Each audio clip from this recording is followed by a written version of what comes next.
Salut, j'espère que tu vas bien. Alors j'ai reçu un appareil photo actuellement, ainsi que micro, light, un trépied, enfin j'ai plein de bons matos pour faire des vidéos encore plus quali. J'espère que ça te plaira et je remercie les personnes qui ont pris des coachings parce que c'est en partie grâce à elles que j'ai pu faire cet investissement. Donc je vais apprendre à utiliser tout ça et j'espère que ça te plaira. Aujourd'hui donc c'est entraînement tirage parce que contextualisation, il y a eu le RASO organisé par SWA ce week-end. Aujourd'hui on est lundi. Je suis encore rincé, surtout en poussée parce que j'ai fait beaucoup de combos planche et de handstand. Et même en général, je trouve que ça fait longtemps que je suis sur de la poussée et j'ai besoin d'équilibrer et de travailler ma chaîne postérieure, le tirage. Le fait est que je sens que j'ai plus de mal à être clean et à être stable dans mes mouvements. Et ça signifie que ma chaîne postérieure commence un peu à s'atrophier, ou du moins que je perds en force. C'est un réel problème parce que, comme Christian Thibaudeau a pu déjà le dire, on peut pas tirer au canon dans un canot. Autrement dit, t'as beau avoir énormément de force sur la face antérieure de ton corps, si t'as pas de stabilité, ça sert à rien.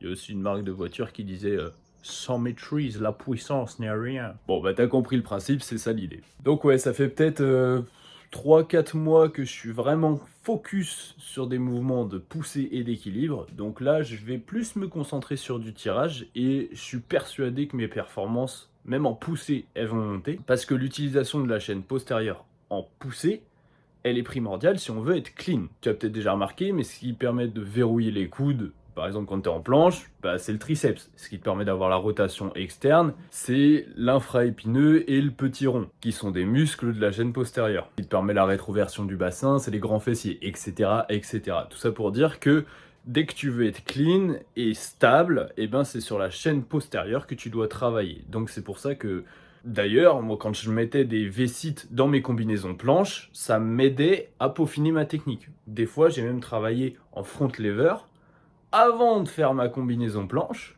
Alors, je me fatiguais pas énormément, mais ça m'aidait à avoir un ressenti. Et donc, comme j'avais ce ressenti musculaire sur la chaîne postérieure, ça me demandait moins de concentration pour être clean. Enfin, je pense que j'ai suffisamment parlé pour aujourd'hui. Il fait beau dehors. Il fait beau dehors, il fait froid, mais c'est pas grave, on a survécu au rassemblement SWA. Donc je vais aller sortir ma barre de front, et puis c'est parti.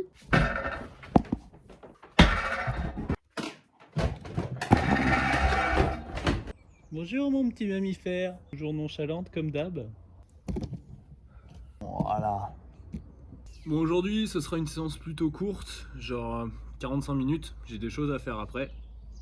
Je vais peut-être incorporer un petit peu de mouvement de poussée dans ma séance, mais je sens qu'en général, j'ai besoin de moins d'intensité, plus de réussite. Autrement dit, je vais pouvoir davantage me concentrer sur la technique de mes mouvements. Et ça, c'est aussi important parce que on aura beau équilibrer, pousser et tirage, en soi, tu peux tirer en ayant complètement le dos arrondi et les bras en rotation interne.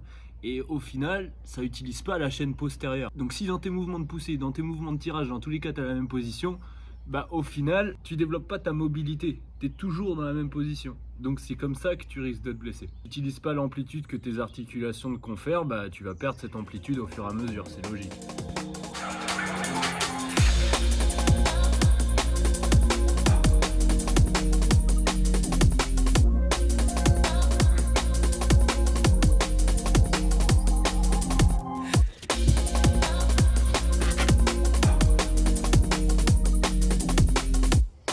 C'est bien, d'ailleurs, ça va être un entraînement sans musique, parce que j'ai encore mon téléphone, j'ai pas d'autres trucs pour mettre la musique et j'ai pas envie de filmer en plutôt basse qualité. Mais je pense que c'est une bonne chose de s'entraîner sans musique de temps en temps, surtout quand l'entraînement porte pas forcément sur bourriner.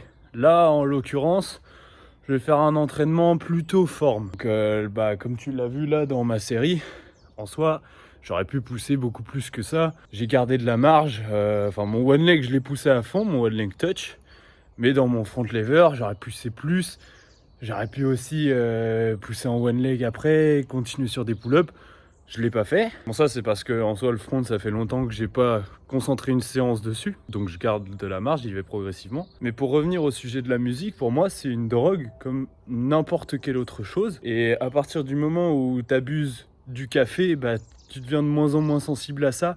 Et après, c'est à la limite, tu en as besoin pour être normal. ok, c'est plus juste ça booste tes performances, tes performances sont moins bonnes si t'en as pas. Et ben la musique c'est pareil en soi. Ça, il y a des études qui ont été montrées là-dessus que si t'écoutais du bon son à tes entraînements, genre pas du Aya Nakamura, tout ça, et ben ça augmentait, ça avait un réel impact positif mesuré sur tes performances. Genre de l'ordre de plus 2-3 reps sur une série de 10 reps. Ce qui est quand même vraiment pas négligeable. Bon, ça c'est parce que ça joue sur les neurotransmetteurs type dopamine, etc.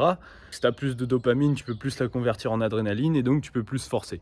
Enfin, je vais pas rentrer davantage dans les détails dans ce genre de vidéo. Mais ouais, tout ça pour dire qu'on s'accoutume à la musique comme on s'accoutumerait au café. Donc je pense qu'il faut garder vraiment les gros sons et même la musique tout court. Dans les séances, on a vraiment besoin de jus. Les séances qu'on peut faire sans, je trouve ça bien de réussir à s'en passer.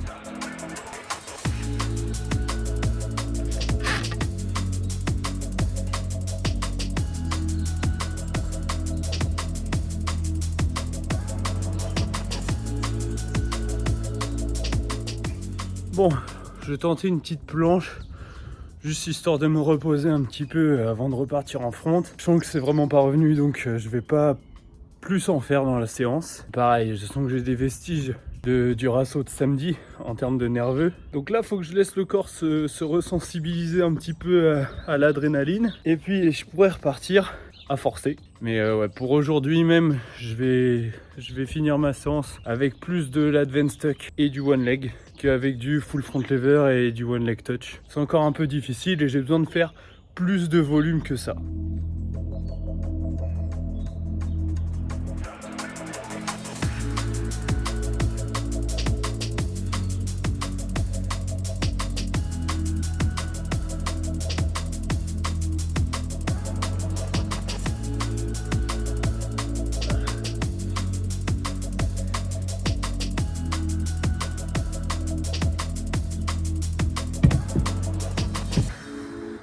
Oh, mine de rien, les temps de repos courts, je les sens aussi.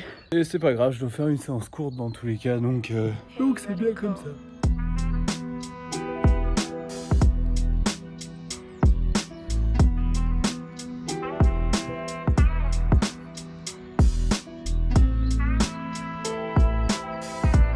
Ouais, pas de nerveux sur le concentrique. Genre, je sens que les pull-ups, bon, en temps normal, pull-up, je suis pas super fort dessus, je me sens plus à l'aise sur du touch. Mais là, ça s'avère encore plus vrai. Dans tous les cas, mon but, c'est pas de forcer. C'est de me garder de la marge et surtout pas forcer en concentrique. Genre excentrique, ça va parce que c'est le muscle qui travaille et c'est pas tant le cerveau.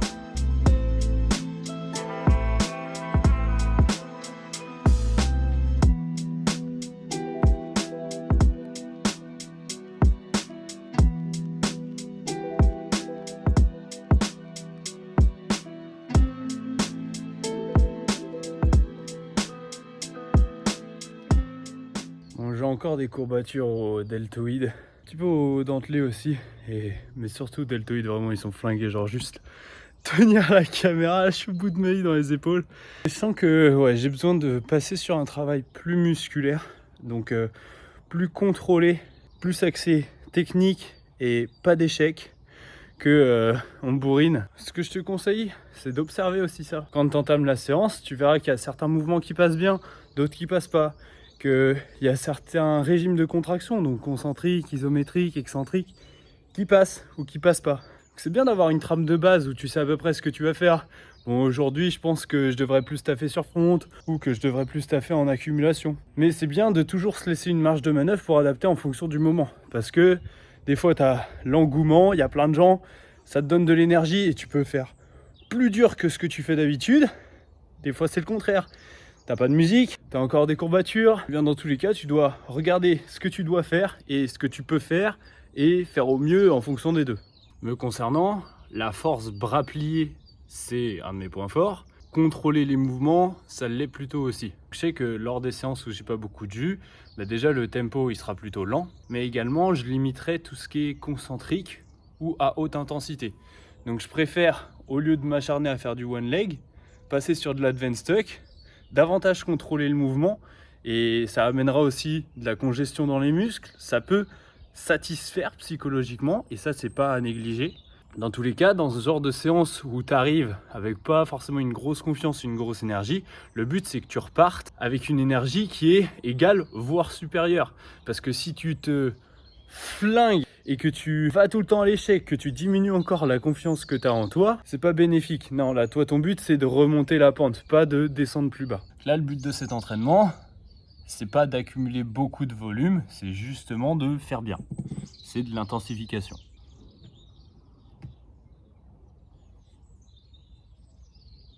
Tu vois, en travail musculaire, de l'extérieur, ça doit pas être dur.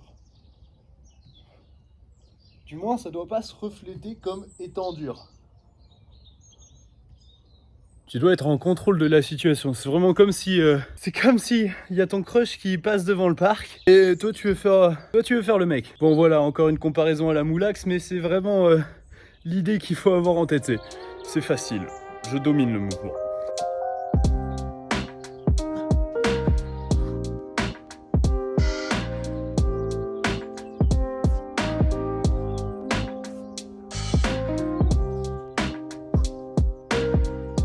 D'ailleurs, le fonctionnement, séparer les entraînements, ou du moins périodiser en fonction du régime de contraction utilisé, c'est pas mal fait en préparation physique. Il y a certains préparateurs qui le font. Du moins, ils découpent les séances dans la semaine selon les régimes de contraction. Par exemple, ils préparent un athlète, je sais pas, qui fait du football américain. Et ben, ils peuvent mettre 3 séances dans la semaine, en plus des entraînements de football américain. Où le premier, ça va être de l'excentrique, le deuxième de l'isométrique et le troisième du concentrique. C'est aussi faisable dans l'autre sens, bien évidemment, mais c'est aussi intéressant dans le sens où, nerveusement, plus tu as de régimes de contraction différents dans une séance, plus ça tape. Ça, c'est Christian Thibaudeau qui l'aborde dans Modern Application of Strength and Hypertrophy Method. Enfin, je sais plus, c'est un livre de Christian Thibaudeau qui en parle, très intéressant. Et donc, il appelle ça le système omnicontraction. Je te laisse creuser si ça t'intéresse. En tout cas, sache que c'est pas mal fait en préparation physique, que en street, on peut s'en inspirer, mais encore une fois, en street et dans les autres sports, on cherche pas toujours la même chose. Un powerlifter ou un mec qui fait de la muscu en général, ça cherche plus hypertrophie et force que endurance et technicité comme nous on le recherche en street. Donc c'est là-dessus où il faut faire gaffe, parce qu'une grosse erreur que pas mal de personnes font lorsqu'elles commencent un petit peu à se renseigner sur tout ce qui est méthode d'entraînement, etc., c'est qu'elles confondent les objectifs. Du coup, elles vont pomper des programmes de muscu et elles disent bon, je vais juste changer les exercices et appliquer ça au street, puis paf, ça va marcher. C'est quelque chose que j'ai énormément vu en street, et souvent quand ça m'est déjà arrivé que des abonnés me montrent leur programme en mode ouais, qu'est-ce que t'en penses, je leur dis mec, c'est de la muscu ce que tu me montres, c'est pas du street. Parce que même dans l'organisation, c'est pas esprit street de faire oh je vais faire 4 fois 12 reps ou 4 fois, non, on compte pas comme ça, on s'en bat les couilles. En fait, c'est beaucoup plus au feeling, et si tu apprends pas à sentir ton corps, tu te connaîtras jamais, donc tu sauras jamais ce qui est le mieux pour toi. C'est-à-dire, si tu réfléchis ou que tu te bases sur d'autres personnes, tu te bases sur des estimations de moyenne. Bon, en général, c'est ça qui correspond, mais enfin, ça dépend toujours de plein de trucs. Le meilleur moyen, je pense, c'est d'abord de réfléchir par soi-même, ensuite de ressentir, juste tu testes, t'observes. Après, si malgré tout ça, tu comprends pas, ça peut être très bénéfique de demander de l'aide à quelqu'un qui s'y connaît, qui a déjà expérimenté tout ça. Mais je pense qu'un travail sur soi-même, ça doit être le premier réflexe. Tu prends jamais le réflexe de te faire confiance et d'essayer les choses par toi-même, tu n'auras jamais confiance en toi. Et si tu n'as pas confiance en toi dans une discipline où tu es ton propre entraîneur, tu progresseras jamais non plus. Les moments où j'ai remarqué que je stagnais, c'est les moments où je remettais sans cesse en question mon programme d'entraînement. Le point commun entre toutes les personnes qui progressent, c'est qu'elles sont convaincues qu'elles vont progresser à travers leur entraînement. Coup de gueule moulax terminé, reprenons.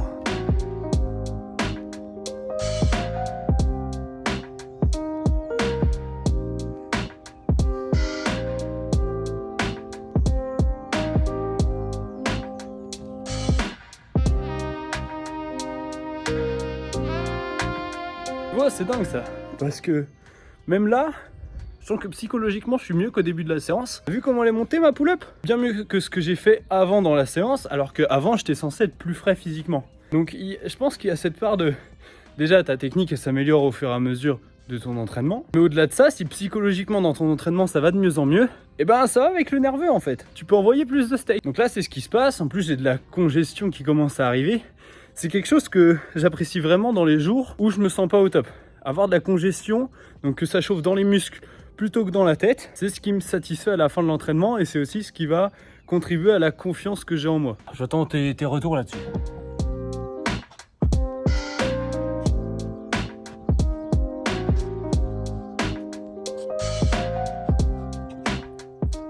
Bon allez, il me reste 5 petites minutes pour finir l'entraînement. Pour ne pas refaire d'exercice de poussée, ça fait suffisamment pour aujourd'hui, surtout que c'est une séance principalement tirage. Ce que j'aime bien faire dans mes séances où je travaille les deux, c'est pas faire 50-50, plutôt 80-20. Donc la majorité des séries, je les fais sur mon tirage et la minorité plus en mode maintien sur la poussée par exemple. Comme ça, si mettons demain ou après-demain j'ai envie de faire un entraînement, bah, je sais qu'il sera plutôt à dominance poussée et je ferai un tout petit peu de tirage, soit je les incorporerai dans mes combinaisons si c'est un entraînement plutôt nerveux, soit je ferai ça un peu en fin de séance en renfo comme ça. D'ailleurs, un autre souci des programmes de street qui ressemblent à de la muscu, c'est que en street, si tu comptes que en répétition, c'est que si tu te dis oh, je dois faire 5 répétitions de, je sais pas, d'advanced stock pull-up, il y a des fois tu n'arriveras pas à les faire et ça va te frustrer.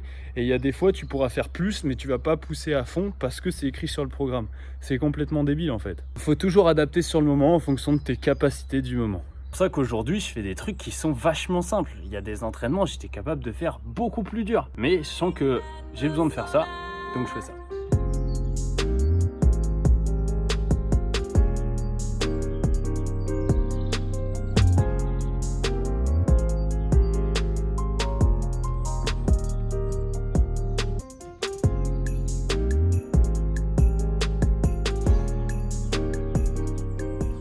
Voilà, je pense être bon pour aujourd'hui. J'ai fait approximativement 12 fois moins de volume que samedi.